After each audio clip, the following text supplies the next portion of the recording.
fibrous, powdery as it's coming apart. Is there any kind of serial number we can look at here? Maybe try and date this thing? There is a serial number here.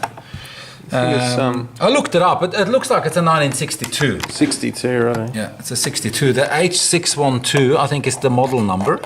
Right. And the 3093 is probably the serial number as such. Okay, well... yeah, so there you have it. I mean, looks like the inside of a guitar. These have been glued quite well. Yeah. What's that? Different kind of glue. Same glue they used all over it. That's the thing with the guitars that were made back in the day. Horse glue. They would have used horse glue, yeah. So this is real guitar glue. Whereas when you buy a cheap instrument today, it can be anything. I remember buying one to pull apart for fun. They'd used fiberglass.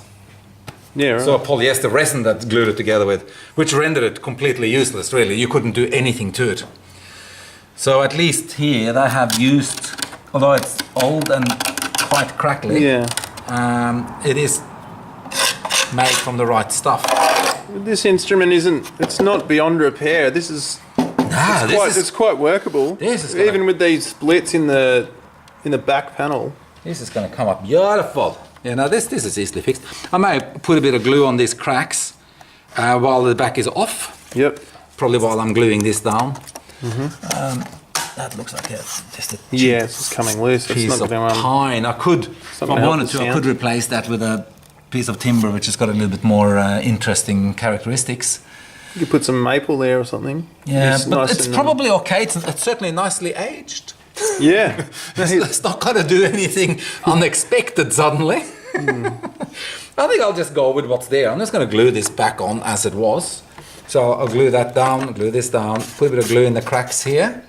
And then when that's dry and set, then we will just reassemble it. And as I said, I'll run some glue all the way around the edge here. Reinforce it a little. Just because I can, just because it's open, you know. And as I said, this glue is very brittle, so there could be some tiny little cracks that will cause vibration and things like that. So by putting a bit of glue in and massaging it all the way around, it'll just seal that up and lock it.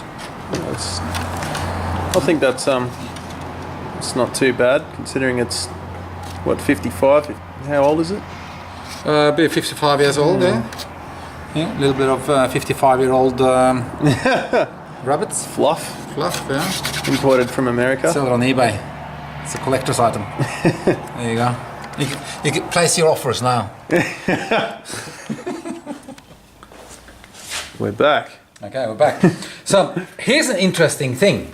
And I didn't know this until I actually pulled it apart. This thing is made from solid timber. It's not made from ply.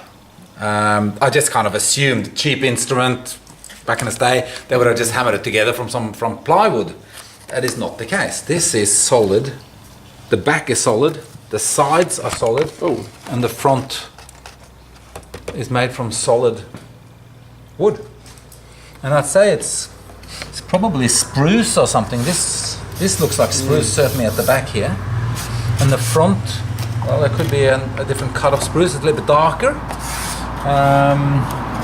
Look, I'm getting a little bit excited. Yeah, well, it's probably as far as tone wood goes, it's probably a little richer than ply.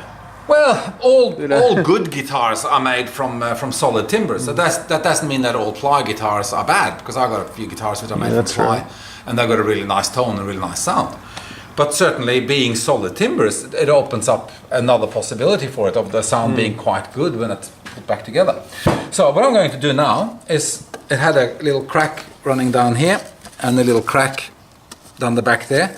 So all I'm going to do tonight is I'm going to run some glue in there and just put some tape on and let that crack stabilize. Then this just fell off basically, the two, there was hardly anything holding on. Then I'm going to re-glue this in situ. My clamps are a little short to reach that at the moment, so I have to think of a way of doing that. So that'll be the next job. This is going to be a little split there. Yeah, well, as this is glued in, that's going to be pushing that open a little bit. So I have to see how I glue that. I might just temporarily put a little clamp on there so that, because if I glue that crack and then put this on, it's going to crack open again because of the pressure. So while that crack glues, I might actually just apply a little bit of pressure here, so it gets a chance to dry where I want it to go.